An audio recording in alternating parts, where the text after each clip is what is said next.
বছরে একবার যে ভাগ্য নির্ধারণ করা হয়ে থাকে আমাদের সমাজে বহুল প্রচলিত আছে, সেটি শবে বরাতে হয়। কিন্তু এই ধারণাটি খুব বেশি অথেন্টিক না, খুব বেশি গ্রহণযোগ্য না। অনেক উলামা ইকরাম, স্বনামধন্য অনেক ইমামদের মত আছে এর সপক্ষে, কিন্তু এর সপক্ষে যে কয়েকটি হাদিস রয়েছে তার একটিও সহিহ বা বিশুদ্ধতার মানদণ্ডে উত্তীর্ণ নয়। বরং এর বিপরীতে লাইলাতুল কদরে সারা বছরের ভাগ্য নির্ধারণ হওয়ার বিষয়টি কোরআনের আলোকে দ্বারা একেবারে স্পষ্ট। সূরা দুখান আয়াত নম্বর 3 এবং 4 আল্লাহ সুবহানাহু ওয়া তাআলা বলেছেন, ইন্না আনজালনাহু ফি লাইলাতিন মুবারাকাহ, নিশ্চয় আমি কোরআনকে একটি বরকতময় রাতে নাজিল করেছি। ইন্না কুন্না মুনজিলিন, আল্লাহ সুবহানাহু ওয়া তাআলা বলেন তিনি এই কোরআনকে অবতীর্ণকারী, তিনি অবতীর্ণ করেছেন এই কোরআনকে একটি বরকতময় রাতে। আর যে বরকতময় রাতে কোরআন নাজিল করেছেন আল্লাহ তাআলা, সেই বরকতময় রাতের নাম কি? লাইলাতুল কদর। কারণ আরেক আয়াত বলছে ইন্না আনজালনাহু ফি লাইলাতুল কদর, এখানে ইঙ্গিতে বলেছেন আর এক জায়গায় স্পষ্ট করেছেন। তাহলে আল্লাহ বলেছেন যে একটি বরকতময় রাতে কোরআন নাজিল করেছে, অর্থাৎ শবে কদরে কোরআন নাজিল হয়েছে। ফিহা ইউফরাকু কুল্লু আমরিন হাকিম, পরের আয়াতে বলছেন সেই রাতেই, যে রাতে কোরআন নাজিল করা হয়েছে সেই রাতেই সব গুরুত্বপূর্ণ বিষয়সমূহ ধার্য করা হয়। পরিষ্কার একেবারে যে মানুষের ভাগ্য নির্ধারণ হয়ে থাকে লাইলাতুল কদরে, এবং জমহুর বা বেশিরভাগ উলামাদের ইমামদের মতো এটাই, যে লাইলাতুল কদরে মানুষের ভাগ্য ঠিক হয়ে থাকে। যাই হোক, আমাদের সমাজে শবে বরাতে মসজিদে আমাদের অনেক বেশি ভিড় হওয়ার একটা বড় কারণ হলো আমরা জানি এটি ভাগ্য নির্ধারণী রজনী। সো আমরা এই এক রাতে আল্লাহর ইবাদত বন্দেগী, চোখের পানি, দোয়া দরুদ করে সারা বছরের যদি ভালো থাকা যায় তো মন্দ কি? এক রাতের দোয়া দরুদে যদি সারা বছর ভালো থাকা যায়, এটা তো ভালো প্রজেক্ট, লাভজনক প্রজেক্ট, লাভজনক ডিল হয়ে গেল। সেজন্য আমরা সাধারণত এই রাতে বেশি মসজিদে ভিড় জমাই। আল্লাহর মাগফিরাতের আশা যদি ভিড় জমাতাম তাহলে আলহামদুলিল্লাহ, সেটা তো অনেক ভালো ছিল। এমনকি মাগফিরাতের জন্য একদিন কান্নাকাটি করে সারা বছর সব গুনাহ, সব পাপাচার রাস্তা খোলা রাখলাম, এটা মাগফিরাত পাওয়ার কোনো পদ্ধতি না। সন্দেহাতীত ভাবে বছরের একটি রাতও ইবাদত বন্দেগী না করে ওই একটা রাতে ইবাদত বন্দেগী করে সেটা অ্যাপ্রিশিয়েট যোগ্য, অন্তত এই টেন্ডেন্সিটা অ্যাপ্রিশিয়েট যোগ্য। কিন্তু পদ্ধতিটা আরো যৌক্তিক হওয়া দরকার, আরো দলিল সমৃদ্ধ হওয়া দরকার, আরো সুন্দর হওয়া দরকার। ভাইরা আমার, আল্লাহ রাব্বুল আলামিন লাইলাতুন নিসফি মিন শাবান বা মধ্য শাবানের রজনীতে মানুষকে সাধারণ ক্ষমা ঘোষণা করেন। সাধারণ ক্ষমার এই ঘোষণা কিন্তু প্রতি রাতেও একটা সময় থাকে, হয়তো যেটাকে আমরা লাইলাতুন নিসফি মিন শাবান বা মধ্য শাবানের রাত বলছি হাদিসের ভাষায়, আর আমাদের দেশীয় ভাষা যেটা আমরা শবে বরাত বলি, হাদিসের ভাষা না এটা। যে সেই লাইলাতুন নিসফি মিন শাবান বা মধ্য শাবানের রাত, এই রাতে আল্লাহ সুবহানাহু ওয়া তাআলা সারা রাত জুড়ে বান্দাকে সাধারণ ক্ষমা ঘোষণা করেন, হিংসুক এবং মুশরিক ছাড়া। এই সাধারণ ক্ষমার ঘোষণাটা প্রতি রাতেই ভোর রাতে দেওয়া হয়। ভোর রাতে আল্লাহ দুনিয়া আসমানে এসে মানুষকে ডেকে ডেকে সাধারণ ক্ষমার অফার করে থাকেন।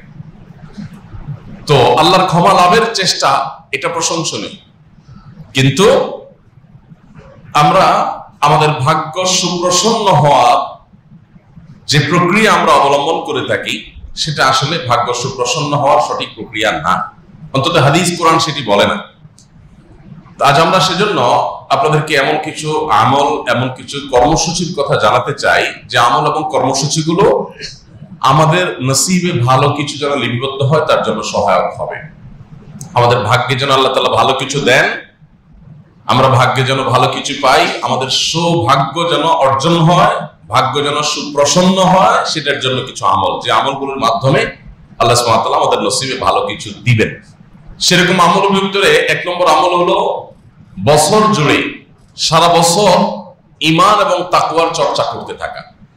আপনি সারা বছর যখন ঈমান আনয়ন করলেন, ঈমান ধারণ করলেন, ঈমানকে নবায়ন করলেন, ঈমানকে মজবুত করলেন, ঈমানকে সুদৃঢ় করলেন, ঈমানের পরিচর্যা করলেন, ঈমানের নার্সিং করলেন, ঈমানের খোঁজ খবর নিলেন, ঈমানের যত্ন নিতে থাকলেন, সেই সাথে তাকওয়া অবলম্বন করলেন। তাকওয়া কি? আল্লাহর কাছে হাজির হতে হবে, আল্লাহর সামনে দাঁড়াতে হবে, সারা জীবনে হিসাব দিতে হবে, পাই পাই করে প্রত্যেকটা কাজের জন্য হয় পুরস্কার নয় তিরস্কারের মুখোমুখি হতে হবে। এই চেতনা থেকে, এই বিশ্বাস থেকে, এই ধারণা থেকে আল্লাহর সমস্ত আদেশ এবং নিষেধগুলোকে মেনে চলা, এর নাম হলো তাকওয়া। পুরো কোরআন খুললে আপনি দেখবেন কোরআনের শুরু থেকে শেষ পর্যন্ত আমাদেরকে তাকওয়ার ব্যাপারে আল্লাহ তাআলা আদেশ নিষেধগুলো দিয়েছেন যে আমরা যেন মুত্তাকি হই, যেন তাকওয়ার চর্চা করি। ওয়াল আকিবাতু লিত তাকওয়া, মানুষের শেষ পরিণাম ভালো হবে তাকওয়ার জন্য।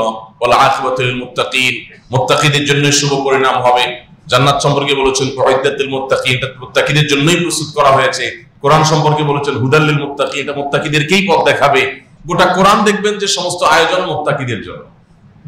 সেই মুত্তাকি হলো সে যার অন্তরে আল্লাহর ভয় সদা জাগ্রত থাকে। কোনো কাজ করতে গেলে মাথায় চলে আসে আল্লাহ দেখছেন, আল্লাহ তাআলা আমার এই কাজের উপযুক্ত বিনিময়ের মুখোমুখি করবেন, ভালো হলে পুরস্কার, মন্দ হলে তিরস্কার।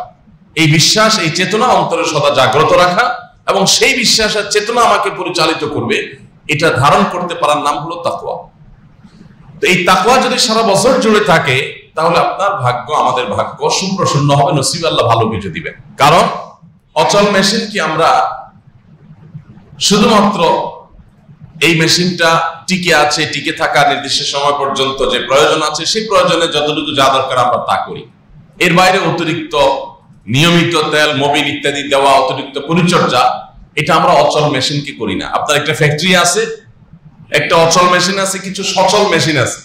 আপনি সচল মেশিনগুলোকে প্রতিদিন একবার করে মুছবেন, পরিষ্কার করবেন, তেল মোবিল তো দেবেনই, বিদ্যুৎ সরবরাহ করবেন, লাইন দিবেন, সবকিছু করবেন। কিন্তু যেটা অচল মেশিন আছে, অচল মেশিনটা অচল মেশিন বলে রাস্তায় ফেলে দিবেন না, থাকার একটা সুযোগ করে দিবেন। অর্থাৎ আপনার কারখানার শেডের ভিতরেই থাকবে, আরো যা যা দরকার মিনিমাম সেটা দিবেন। বাট আসল যত্নটা কিন্তু সচল মেশিনকে মানুষ করে, কারণ এই মেশিন থেকে আমার সারা বছরের প্রোডাকশন আসে, সেটা সচল, সেজন্য এটার প্রতি কেয়ার বেশি করা হয়, স্বাভাবিক। আপনি সারা বছর আল্লাহর ইবাদত করেন না, আল্লাহর নাফরমানি করেন, তাহলে সেক্ষেত্রে আল্লাহ রাব্বুল আলামিন দুনিয়াতে ভালো থাকার জন্য যা দরকার, ঘর বাড়ি, টাকা পয়সা, ব্যাংক ব্যালেন্স, ব্যবসা বাণিজ্য, হয়তো আল্লাহ তাআলা এগুলো আপনাকে দিয়ে দিবেন, ঠিক আছে, এটা না হলে নয়, সেটার নিচে থাকলেন আপনি।